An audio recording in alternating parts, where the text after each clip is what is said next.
Hello and welcome to another episode of We're Not Wizards. My name's Richard. I'll be your host for 2019. Jingle, jingle, jingle, jingle. Because I like the jingle. Because I'm keeping the jingle. Just for a little bit anyway. Let's turn the way back clock to a little bit way back. Well, not that far way back. Say about September. The end of September last year. The year of our Lord 2018, and there was an isle, and there was actually a summoner's isle, but there was a gentleman who he was a man, or some people might say he was a mun. It was Robbie Munn who joined us to have a chat about Summoner's Isle at the time that went on to fund quite well, pretty much kind of like 4 times its target, and at the time we had a really, really quick chat, and so I said at the time, we'll get Robbie back on, just like to have a catch up and just a general chinwag. So I'm delighted that he is back on. So hello, Robbie. Hello, how you doing? I'm very good. It's good to be back on. I'm delighted to have you back on. It's good fun. I've been looking forward to this for a while. Yeah, me too. It's kind of one of those intrepid, I get really nervous about talking, but I've also been looking forward to it. Yeah, it's kind of cool. It's like 2019, and it's like, well, what could happen? What's out there? Let's see what happens. So I think it's fair to say that 2018 kind of finished up for you in a good place, because the Kickstarter kind of funded. There was a lot of people who were singing the praises of Summoner's Isle, and it kind of caught up with the imagination of quite a few people. And there was a lot of people saying some really, really nice things about it, to the point of, as I said, you kind of got the funding kind of in. Where are you with the project just now? Now that we're kind of into January, what kind of stage are you at just at the moment? It's you're right. It totally blew me away, the response that I got in last year. I was always hopeful that it would fund, but I never expected it to fund quite as well as it did, and it meant we could seriously unlock a lot of extra goodies, which was never going to be in the original game without the extra funding. So that was quite nice. And none of the stretch goals were sort of ever planned to be there until we actually got over that mark, and I was like, all of a sudden scratching my head going, oh, right, we can actually do this now. The manufacturing's been good. There's been a few delays. I'd say, 3 delays so far, but they're all hurdles that we've got over. The current hurdle is getting it out of China, actually. It's been sitting at the port, Yanatin, I think. I'm probably not pronouncing it right. Sitting at the port in China for the last week and a half, just waiting for the boat. So it's kind of every day I keep checking the app to see what's going on, see where the boat is, and the boat is there. And then I've got a message this morning, and I was expecting it to say, all your games have been loaded on. But unfortunately, it was a message to say, oh, that boat's full, you're going to get the next one. Oh, you're joking me. So it's going to be loaded on early next week rather than this week. So it's only put us back a week. But along with the other delays, it's kind of put us back almost a month. But I gave myself a month's grace within the original plan. So it's still looking good for March. It might just be end of March rather than early March.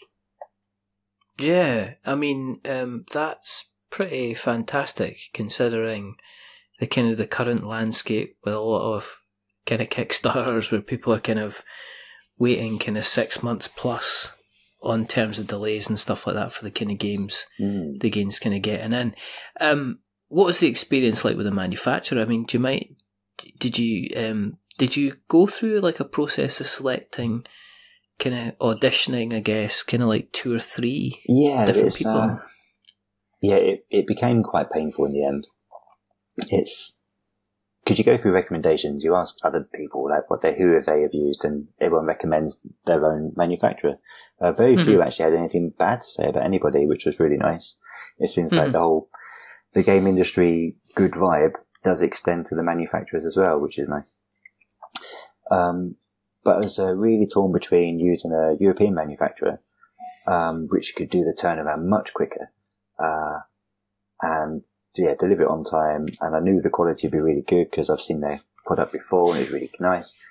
Mm-hmm. Or spend half as much and wait longer and do it in China. And it was literally almost twice the price, doing it locally. But then saying that, things crept in, things we weren't expecting, or I wasn't expecting, because probably through my inexperience, things get creeping in, and that price kept going up and up a little bit, to the point where now I'm thinking, with all the delays, I could have had the game a month earlier, and spent just a bit more rather than twice as much. So it's kind of give and take. It's been a really good learning experience. So for my next project, I'm sort of again exploring all the avenues, exploring locally and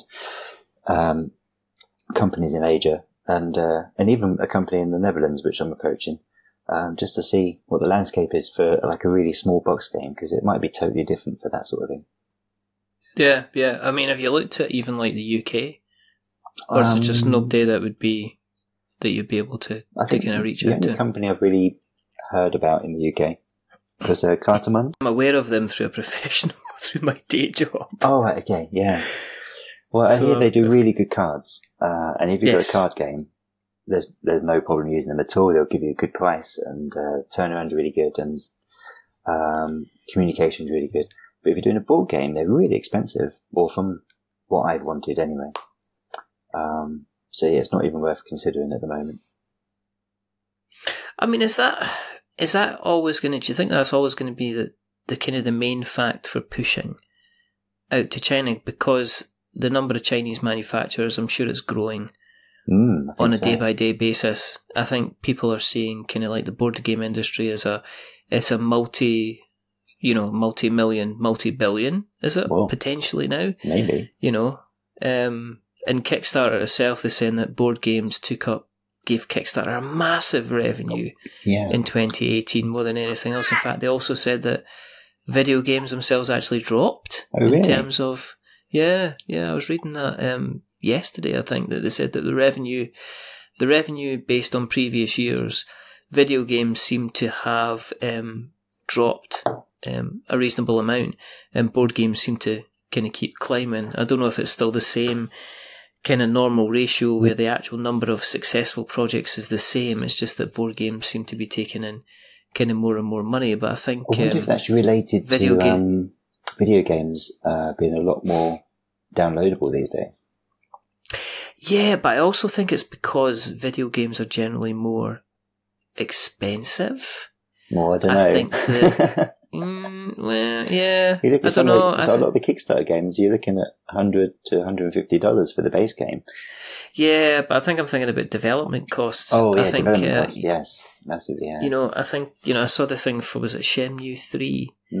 And the guy kind of went on there and says, we got a couple of million, and then they had to go back and say, well, I wonder if we need to maybe do a little bit of extra funding to kind of pay the developers. So I think the problem with video games is that there's not kind of like an easy way to cut corners, I guess.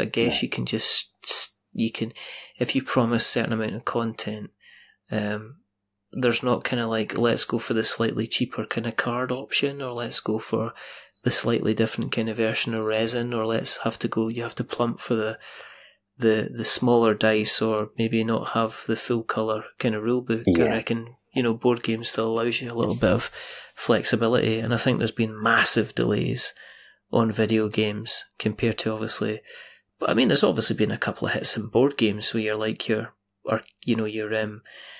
Ninja Division, I think, with their disappearing, we need funds of 80,000 to make this work. Actually, we needed 400,000 in order to pay the wages and cost, and you're just like, okay, so you never actually, your target was never actually would have got the game made if you had just funded. No. So where's that coming from? But no, but as I say from you, I mean, you've obviously, I mean, it's China. China still sounds like an attractive place to do the kind of the manufacturing business then. Well, at the moment, Europe is more attractive, right? But it all depends on the price. I suppose the price kind of scares you, because most people doing this sort of thing in the level I'm doing it at, they're doing it when they're sitting on the train in the evenings, or whilst everyone else has gone to bed, you sit up and keep your developing going. So it's any way you can save some money, then it's worth doing. But I don't know. I mean, it all comes down to price, I suppose. If I could get it like a third, even if it was a third more expensive than China, I'd probably do it in Europe then. Because you just know you're going to get it a lot quicker. You don't have to pay the import taxes. Well, maybe. I don't know what's going to happen yet, do we? I know. But you shouldn't have to pay the import taxes. It's going to get here within weeks rather than a month on the ship. And then having to deal with the port issues and everything else. So it can knock off a good 3 months just by doing it locally and save yourself a lot of aggro. And then the opportunity to actually go out and see the factory is actually much more possible as well, because a flight to Germany is a lot cheaper than a flight to China. Yeah, I mean, is that tempted to actually kind of, I guess, kind of seal the deal and go out and see them? Yeah, it'd be lovely. It'd be nice to see where the games are made. Go on a jolly. I mean, the manufacturer I used for Summoners Hour, they've been really good, and they've sent me lots of pictures and videos of the process and the packing the boxes up. It's been really nice. They've really made you feel a part of it, and I can't fault them at all for that. It's only the delays that have been a bit of an issue. I think it's part of the PR, because I think that in turn, if a factory is going to be sending you kind of pictures of the production process, then they know that they're going on Kickstarter and updates. Yeah, it's well worth their while doing. Yeah, absolutely. It's kind of self-perpetuating that kind of like says, "Oh, look how thorough we are with the process." I mean, I put an update myself out the other day just of a joke of a kind of here's some pre-production biscuits we've had made. Yeah, I saw that. But from Tesco's, and I just kind of thought, well, I couldn't get around it. I had to kind of put it up, and obviously I was going to put up 2 pictures of 2 full biscuits, but then one accidentally fell and broke in half in my mouth, which is always kind of one of these things. In terms of community engagement, yeah, are you still maintaining the level of community engagement that you had during the kind of the Kickstarter? Is that something you consciously have to be aware of as well? I mean, are you still? I notice you are. Obviously, you're sending out kind of updates when there's something to update people on. But on things like social media, do you still feel it's a necessity to kind of just keep your head above the parapet and keep the backers aware that you still exist and you're still alive and everything like that? Yes, and also I've never really been very good at social media and doing it properly, so it's I have to force myself on there sometimes. But it's more of you do feel, and rightly so, you feel like you owe the backers, the people that have supported your campaign, evidence that you are still alive and you haven't run off with their money. So yeah, I think it's really important to keep that face, let people know that you're still working on other stuff as well. So it's not just like I'm just doing this one-hit wonder and you'll never see me again. It's like you've helped me build something, so hopefully we can keep working together to build more things. But I should do better. I mean, there's so many different board game Facebook groups, and I've seen people, I know people that do it, and they manage to comment on every one of them every other day or every day, and hats off to them. I just wouldn't know how to do that. I kind of pick one every other day and have a little chat, and then I'll pick one another day and have a little chat. So I'm not as visual as other people, for sure. But I do like to let people know that I am still involved and I'm still doing stuff. Yeah. But you don't want to look as like you're kind of being spammy.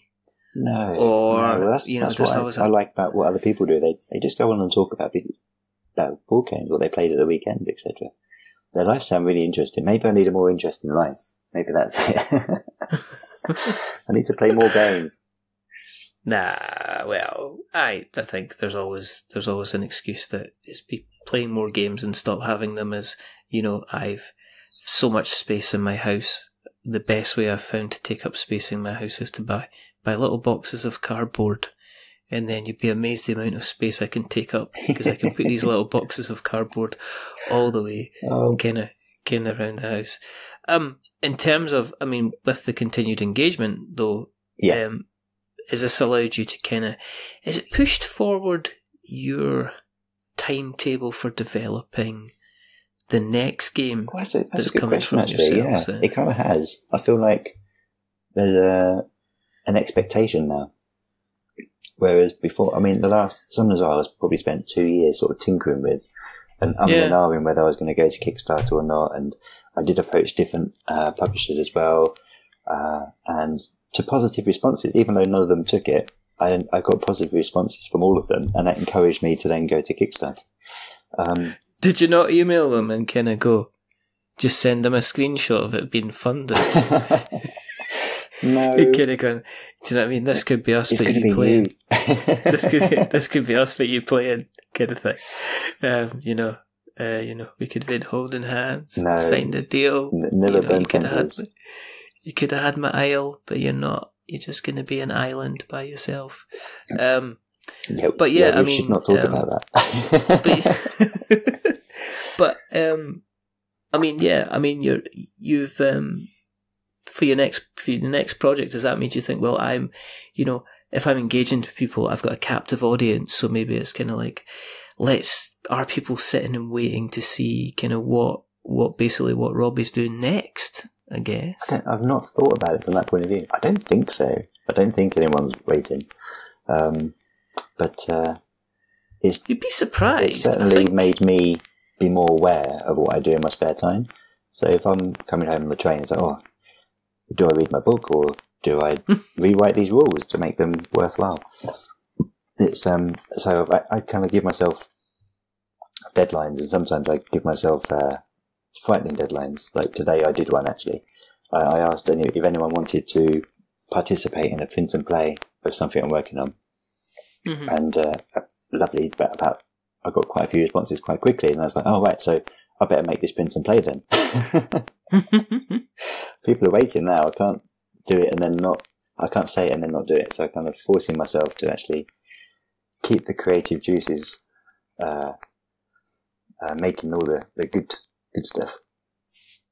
Has it also given you the confidence to take, other projects you maybe dismissed before back out of the drawer and say, well, maybe this is also something I can kind of look at? Have you kind of thought about that? I mean, is it? Yeah. In a weird way, that's kind of what happened, but not for that reason.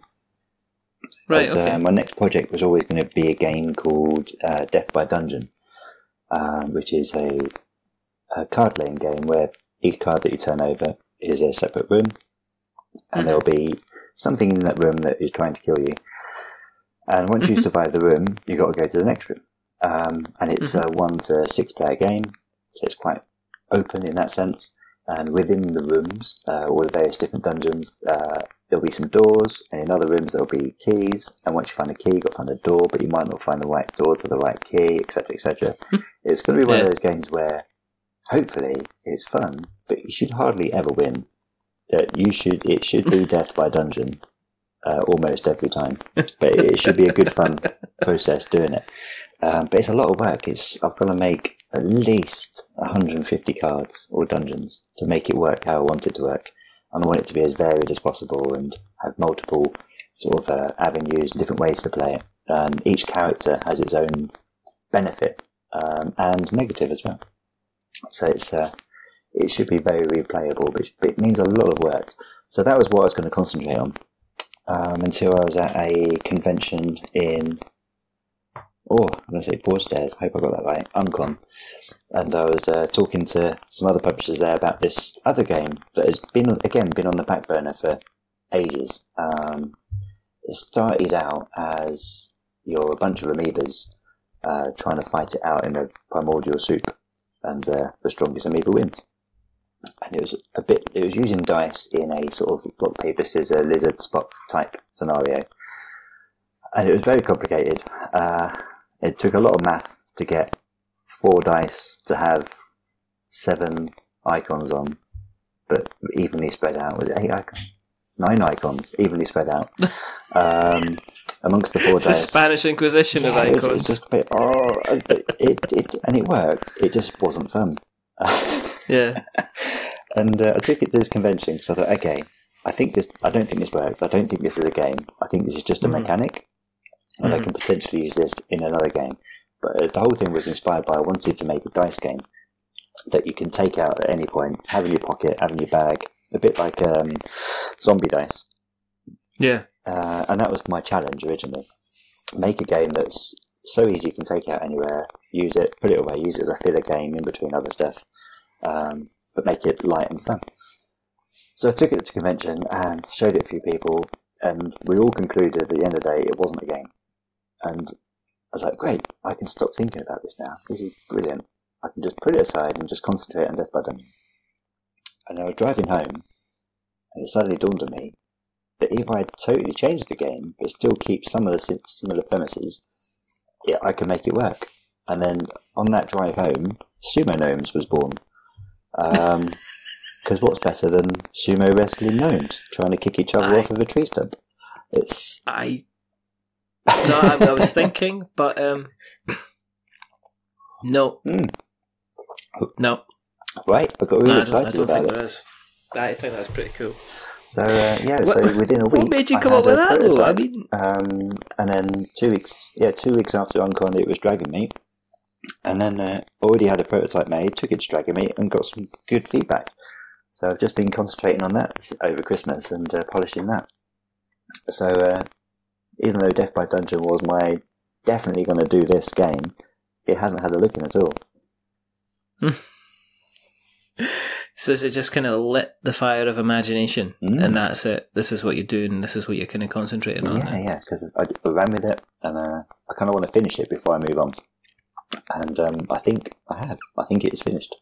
So we'll wait and see what the playtesters say. Once the print and plays go out, I'm sure there'll be lots of things that I've missed, or maybe I could write things better, or maybe we can add in a few more moves. Yeah, it's a fun little game that can take anywhere between 2 and 8 minutes. It's not a long game. This is sumo. You're just 2 little gnomes trying to push each other around until someone wins. How does it work then? Very simply. So you've got 4 dice. Mm-hmm. I say simply, I'm going to make it sound overcomplicated now. You've got 4 dice. I mean, that is your prerogative to make it sound, a very simple mechanic. Yeah. But go for it. You have 2... Your gnomes are also dice, so you've got a gnome that has a side, a back, front, and a top-down view of the gnome. So that's what you place on the board, and the board is 8 squares, almost in a kind of circle. And both start in the middle, and then you roll your dice, and you have 2 that you keep in reserve that you could potentially use for your next go, and 2 that you action there and then. So each turn you're always doing 2 things. But then when it comes down to your next go, you don't roll the reserves because you lock those. You just roll the 2 that you originally used, and then you pick again from those 4 which ones you want to lock and which ones you want to use this turn. So you're always trying to plan the next turn ahead. So right, I've pushed the gnome into that corner. So if they don't get out of that corner and I save these 2, then I've won. And then it's up to that person because they know what's coming up. They can see, okay, yeah, I've lost this. So they have to roll their dice and then choose from their reserve and their 2 actions to see what they want to do and potentially get the upper hand. Because every position on the board is quite dangerous. You could think you won, but then someone could pick you up and throw you out. It's all possible. So it's simple in its premise. The original prototype that I took to Dragon Meat, you only had 4 actions, so it's very easy. But now you've got 8 actions, and 3 of those come about just by one of the other actions, which sounds complicated. So basically, once you grab a gnome, it opens up more options. So instead of one of the dice just being a push, it's now a shove, which means you can push them off the board. Whereas originally you couldn't do it with that dice. So once you grab someone, the other person's quite a dangerous position. They've got to try and get out of that grab, or they're going to get pushed off. But it is quite possible to grab them back in return and then throw them off yourself. So it's not all game over once you've been grabbed. It just gives you a lot more options once you grab them. Just like in Sumo, once you've got hold of their just belt, like in Sumo, it's a fight to the death. Then not to the death, but it's a struggle because okay, they've got the belt. How am I going to get out of it? You've got to wiggle out, or you're going to move out the way, or you're going to make them fall out the way, or maybe you can grab them back. They're the kind of options you get, which at the moment you can do with just a 6-sided dice, and all the dice are the same now, so it's not really complicated.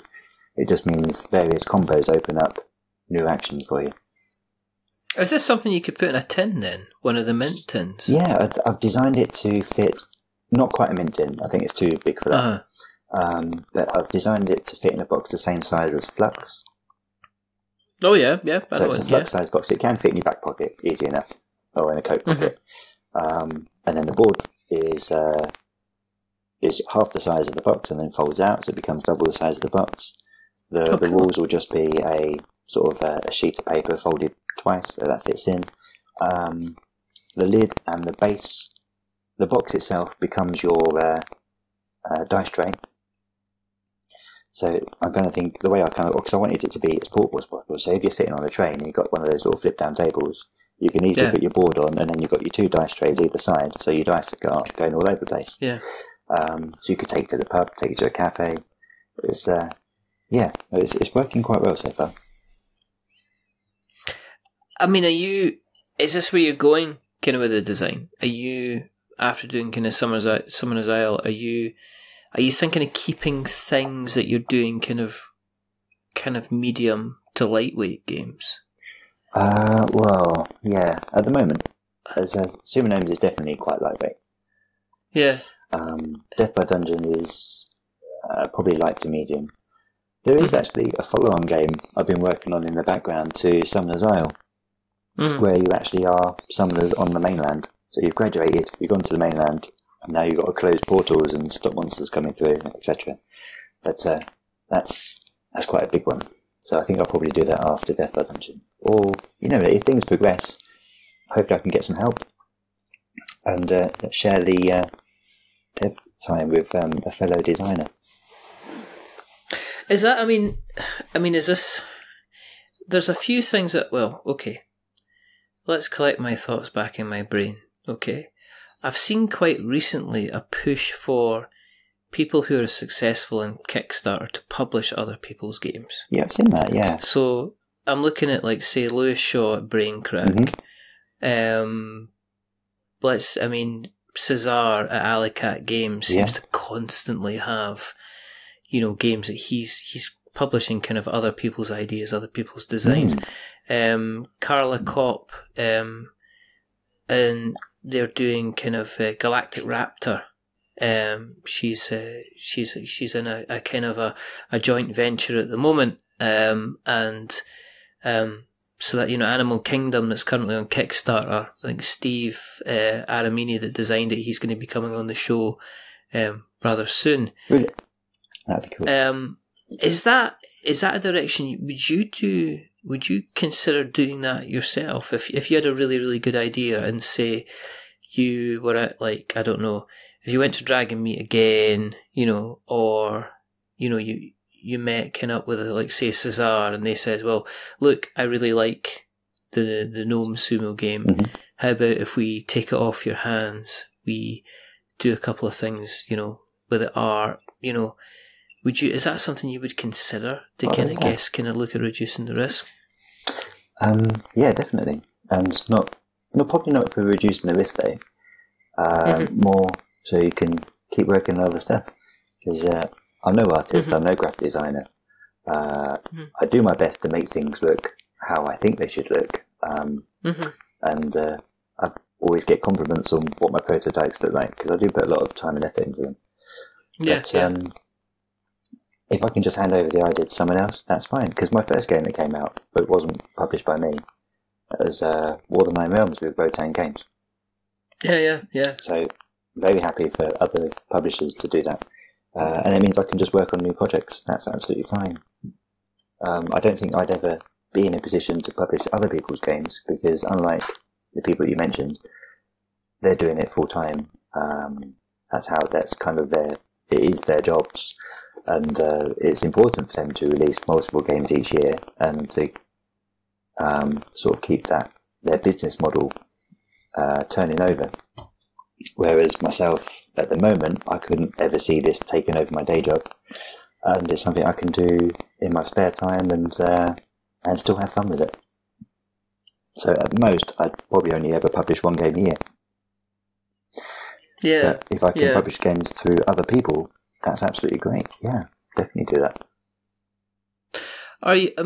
Is there the bigger kind of box game? I mean, is there the behemoth sitting in the back drawer somewhere that's got kind of like bastardized versions of other people's minis that you're using and stuff like that? I mean, do you have that kind of big box game kind of sitting around? I can honestly say I don't. It's War of the Nine Realms was one of the biggest projects I worked on.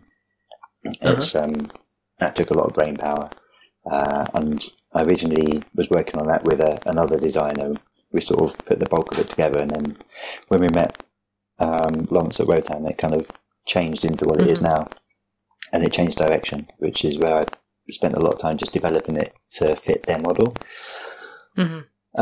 So in a sense, we could always go back to that original idea, because it's still a really good idea, and we created a world for it. We created maps and lore for all the different races. That's all sitting on hard drives somewhere. That could be revisited, and we have talked about revisiting that a few times, but in a slightly different way. But whether it would be a big behemoth or whether it cut it down into something smaller, I'm not sure. No, I can also, apart from that, I don't think there's anything too big. Death by Dungeon is probably the biggest project I've got coming up. All the rest are quite small things.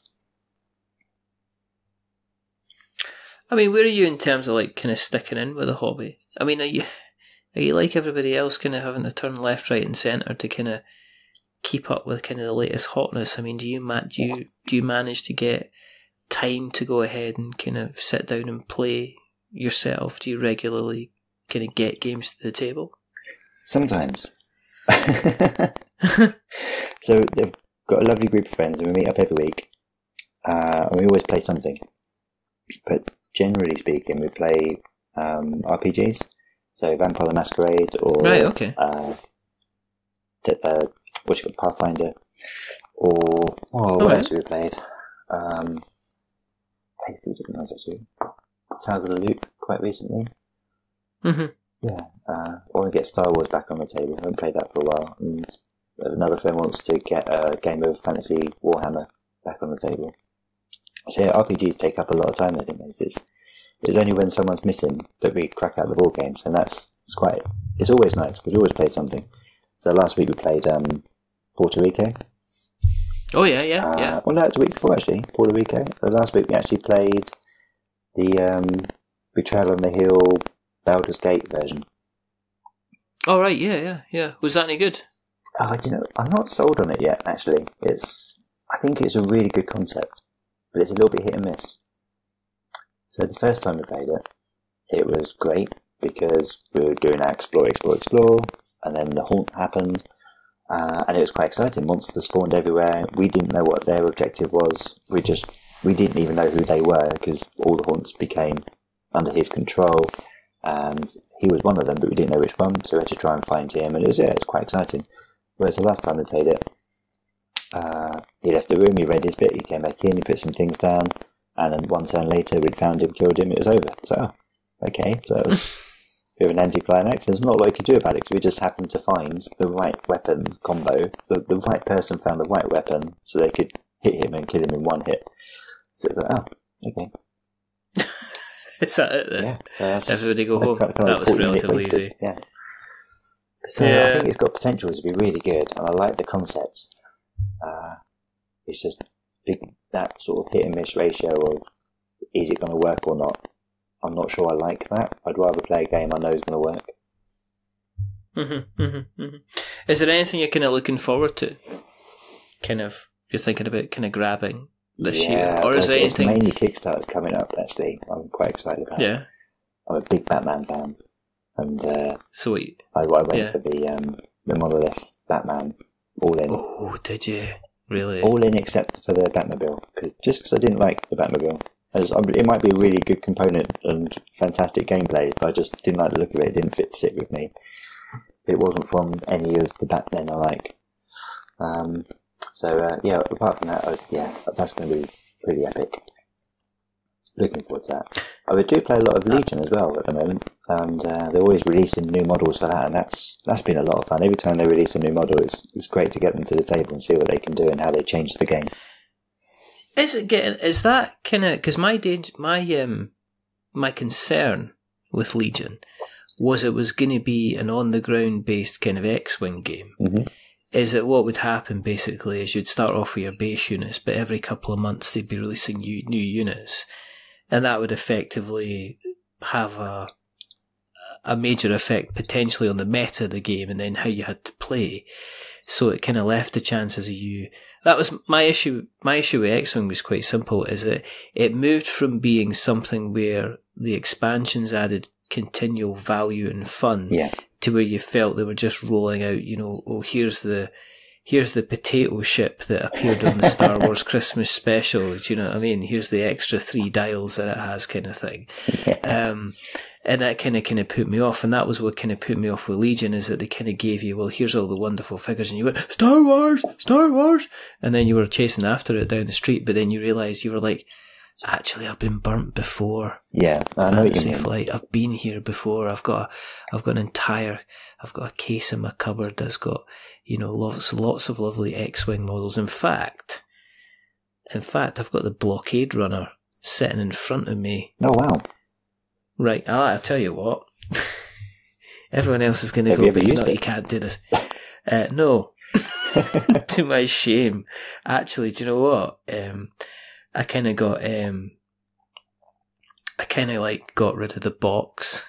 Oh, right. Because the box was wrecked. But I've kept everything else. But it's just like a bit of a, I was kind of like, I'm not going to use this. I'm not going to play this because it's like just all the rules and everything like that are just going to confuse me. However, what I will do is, it looks absolutely fantastic when it's on the table. So I thought I'll just hang on and keep to that. And that was my concern with Legion. It's kind of my concern with any of the kind of the Fantasy Flight stuff. Yeah, they did turn, it felt like at least, they turned X-Wing into quite the cash cow. Where I got particularly frustrated when they released a ship, and the ship was okay. It's quite a good ship, got some nice cards with it. But to make that ship really good, you had to buy other ships which had cards that really suited your ship, but didn't come with it. And it kind of was like, I don't want to buy every ship. I just want to buy the ships I got, but I really want that card that is with that Imperial ship, which I'm never going to play because I'm Rebels. So, it got frustrating. But I know people that love X-Wing, they play it every single week. So for them, they haven't been jaded by the experience at all. They absolutely love it. Armada is the one that continuously I want to go back and revisit and play again, because I had an awful lot of fun with Armada when I played it at the time. I've never played Armada. It's kind of like more tactical kind of X-Wing. Okay. It was like the big bulky ships moving around, and they kind of like the X-Wing fighters were kind of like, they're small. There's like little swarms of like 2 or 3 of them on a stand. Yeah. And I don't know. This is going to sound terrible, but X-Wing for me got a bit boring sometimes, depending on who you were playing it with. You really needed a really experienced player to turn it into a tactical dogfight. Otherwise, it just came around, 3 ships chasing each other around the board. That's true, yeah. Kind of thing. Which is my best experiences playing X-Wing have always been in tournaments. Mm-hmm. Definitely. It's like playing Overwatch in free play and playing Overwatch in competitive. When people absolutely, or any kind of online kind of video game, when people, if you play it on the the serious ranked matches, you always seem to have better matches because these are people that have learned the characters kind of in and out, and they can really kind of have a kind of a good time. But yeah, I think to go back to your original question, I don't feel like Legion's going that way. I think it's mainly because with X-Wing, even though they were there, like missions and environmental hazards and stuff are available, not many people actually use them. Whereas in Legion, every time you're picking like a starting position, and you're picking the environment, and then you're picking the actual objective. So each time you play it, it's going to be different. And then the more cards or the more models you buy, the more varied that becomes because more get chucked in. And because they are people, I mean, if you're a really big Star Wars fan, you'll know all the pilots in X-Wing, I'm sure.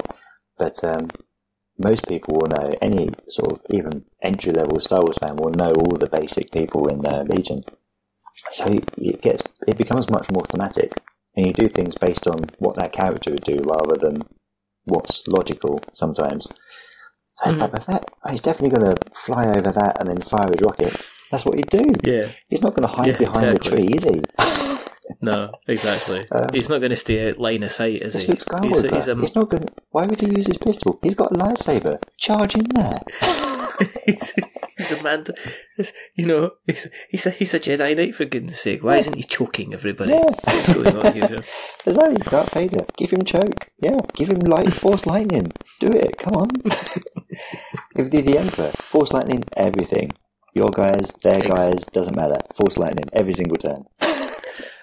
I would like just get the stormtroopers to fill up lots of water balloons, and then I would send them out, and then hit everybody with water balloons, and then I would force lightning everybody. Brilliant. Because they would all be wet, and they would shock an awful lot better. Basically, yep, that's how I would play it. Pretty much. In the Star Wars role-playing game, you could definitely do that. That absolutely would go out. But no, Legion's good because it's much more thematic, I feel. It feels more thematic than X-Wing.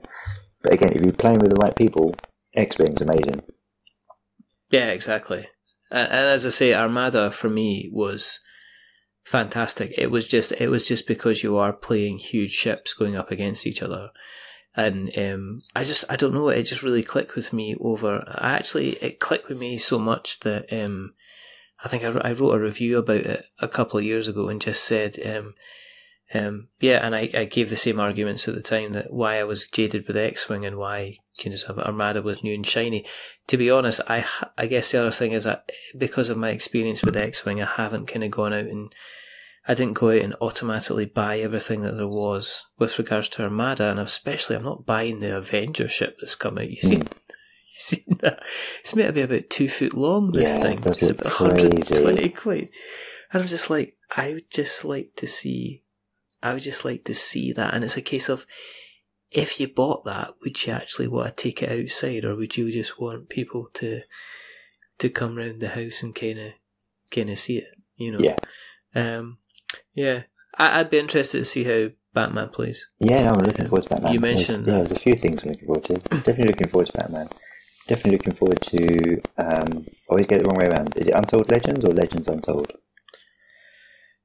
Oh, you put me on the spot. It's Legends. I think it's Legends Untold. Yeah, it's Legends Untold. Yeah, really looking forward to that.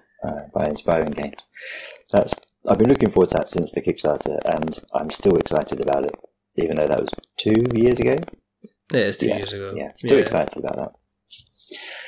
And yesterday, I got Dead and Breakfast turn up. Oh yeah, what was that like? I'm going to crack that out this weekend and play it with my other half. I think she's going to like that, because it seems quite one of those games that's very simple to play, but then once you get going, it's getting those combos to get the most points out. So getting all the flowers to line up with the vines and making sure your monsters match the guests that you're getting in. It looks good. I just had a quick look through the rule book, and it does look very accessible, actually. Yeah. I'm interested to kind of.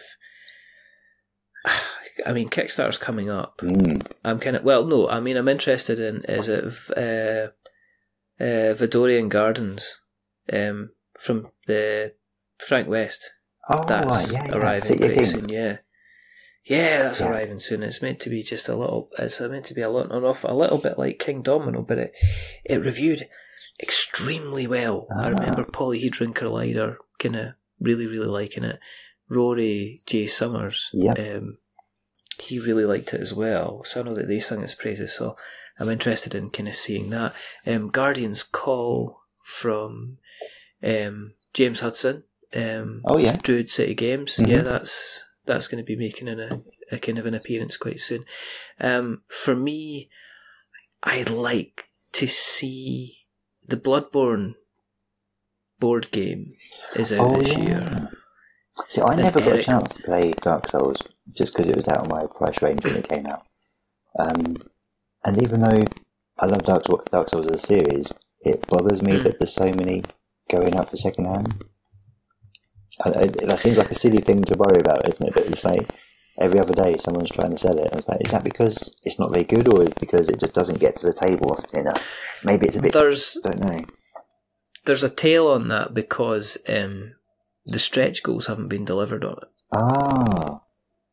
So basically, a lot of the additional characters that were promised at the Kickstarter, they are going to be delivered, but they're part of... They had 3 waves. They had the Wave 1, which is the base game, and then they had Wave 2, which was the expansions that they had. So they had Darkroot expansion, they had the 4 Kings, they had a whole pile of expansions, the Gaping Dragon and everything like that they were sending out. And then at the same time, I think shortly after, they were still meant to be working on the stretch goals for coming out. Right. So they're still promising the stretch goals that are coming out, but... They've released other stuff since then, haven't they? They've been doing... They did the Resident Evil board game. Yes, that's just been delivered, isn't it? Or being delivered now. Yeah, and they also did the Horizon Zero Dawn board game as well. Oh wow, okay. But that's going to leave a bad taste in people's mouth if they haven't got the original stuff. So.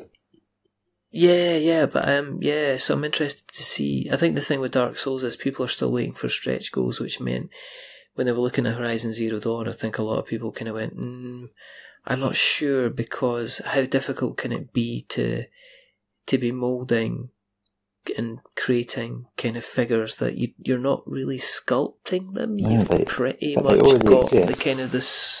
You've kind of got the source material there. So what's the kind of the hold up? So I think there's a lot of people just saying, do you know what? It's a big box. It needs house ruled. Oh, I see. It's not. It's very, very random. As in, I think the thing about Dark Souls, and I mean, you'll know as well as I know it. I don't know how much you play Dark Souls or have played it. I've put hundreds of hours into Dark Souls. Yeah.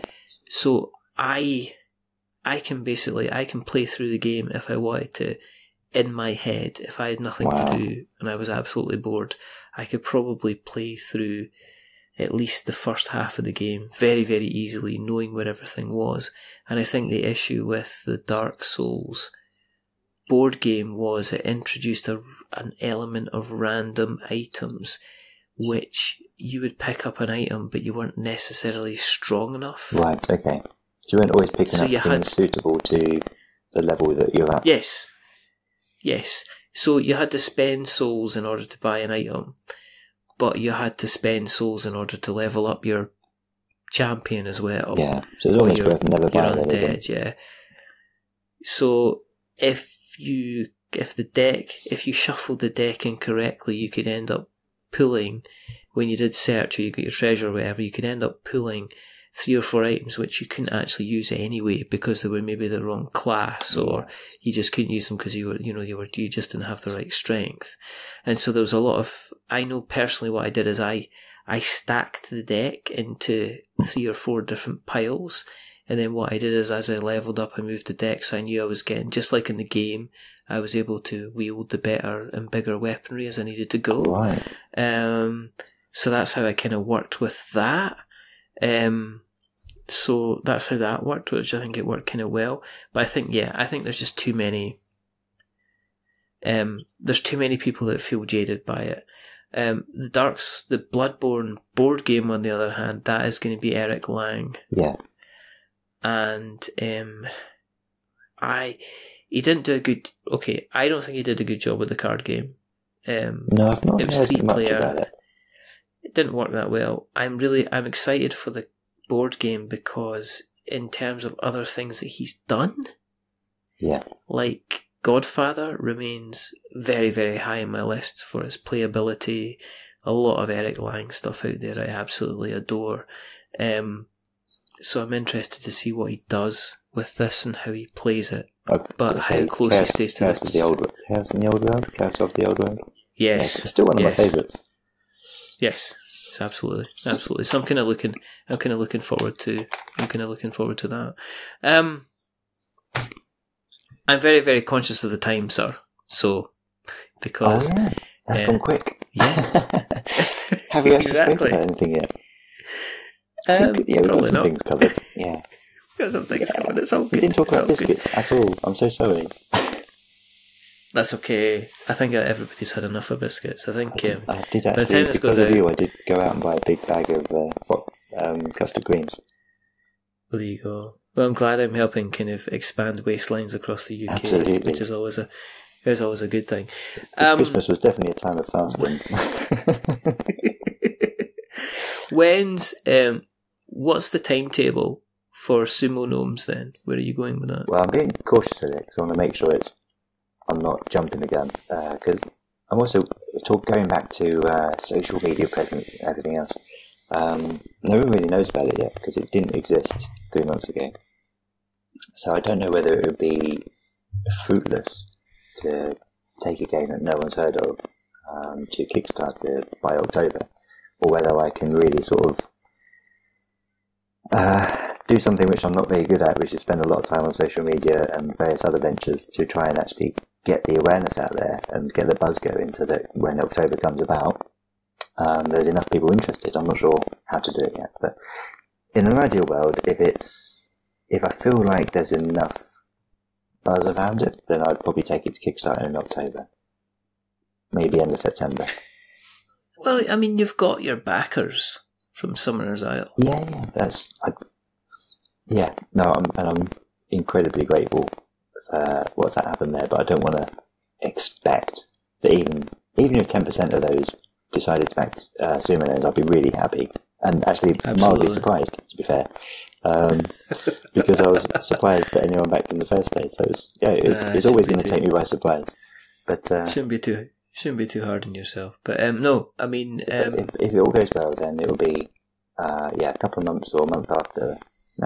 September, October. That's what I'm thinking in my head at the moment. I'm getting quotes in at the moment, just so I know how much I could potentially retail it for. I'd like it to be able to be sold for £10, because I think that fits really well with a game you can you don't worry about spending £10, something you can put in your pocket and take everywhere, really, because you know you're going to get your money's worth out of it. And it doesn't matter. You can take it out in the pub and not be too precious about it. Oh, I spilled some beer on the dice. Doesn't matter. It's fine. It doesn't matter. It's all good. And I can always make different options for it because it's kind of an open. Because it's quite simple. I could always make available a selection of different. I'm going to say this wrong. Not dojo, is it? Dojo. The actual arena area. I could make a selection of them and just put them all on the website, so people can just download them and print out different settings if they wish.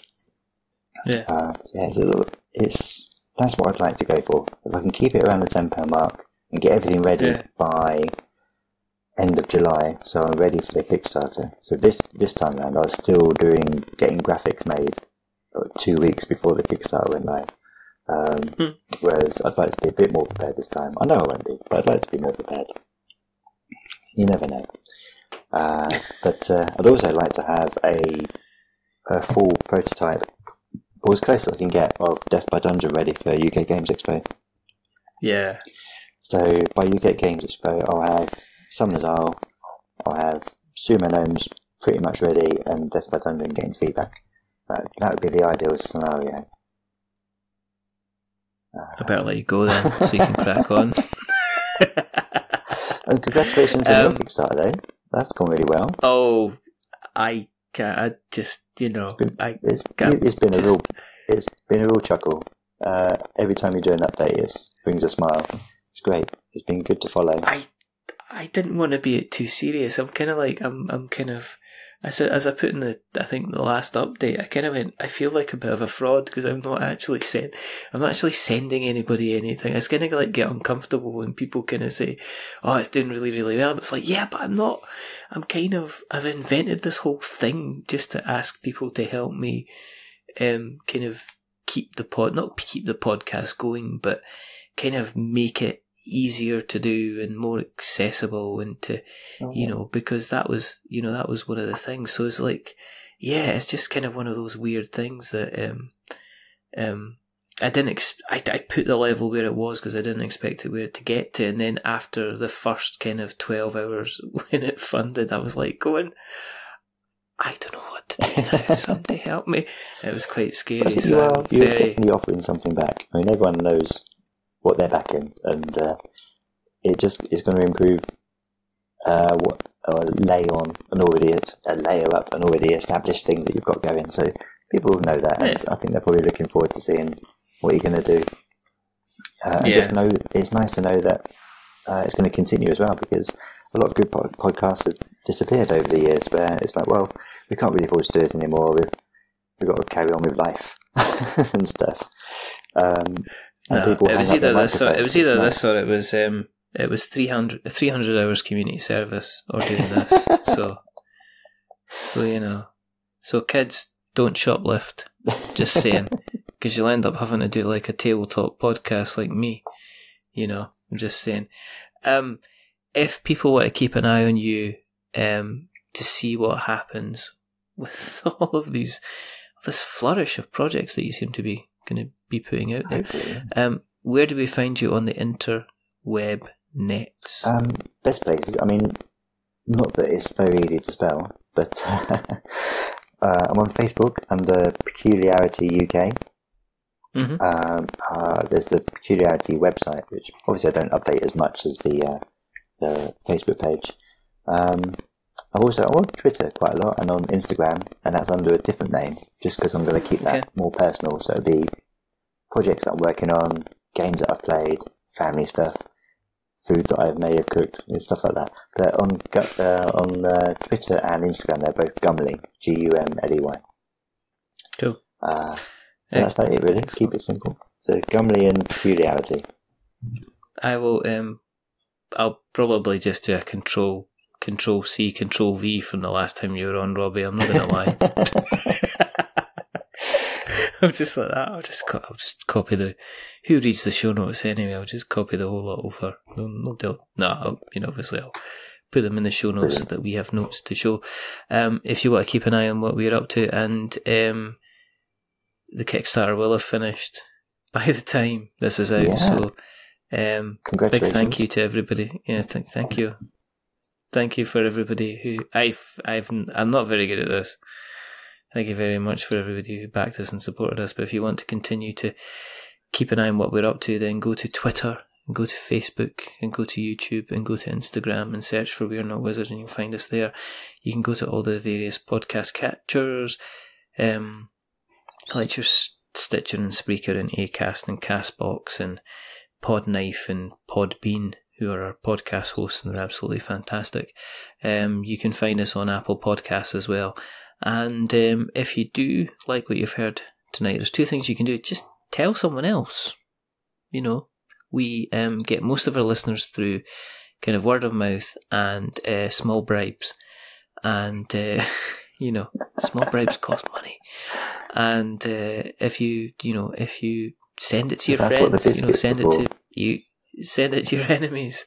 If you do, think somebody would like listening to the show, then send us our way. If you like us even more, then consider going to Apple Podcasts and dropping us a subscription, or dropping us a rating or a review.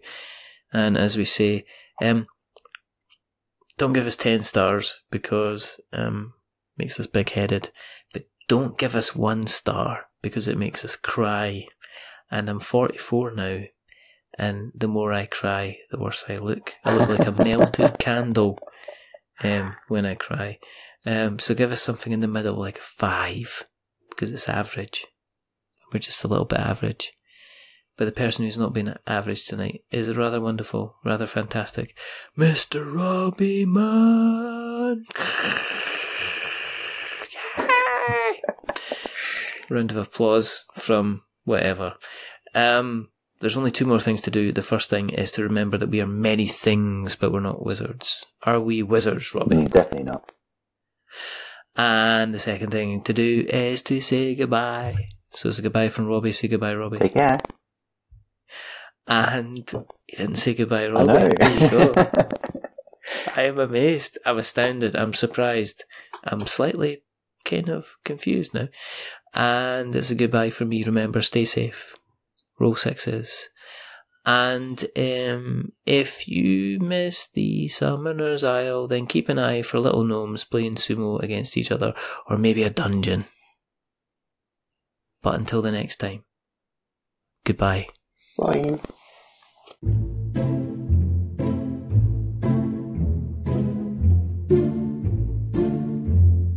A wizard is never late.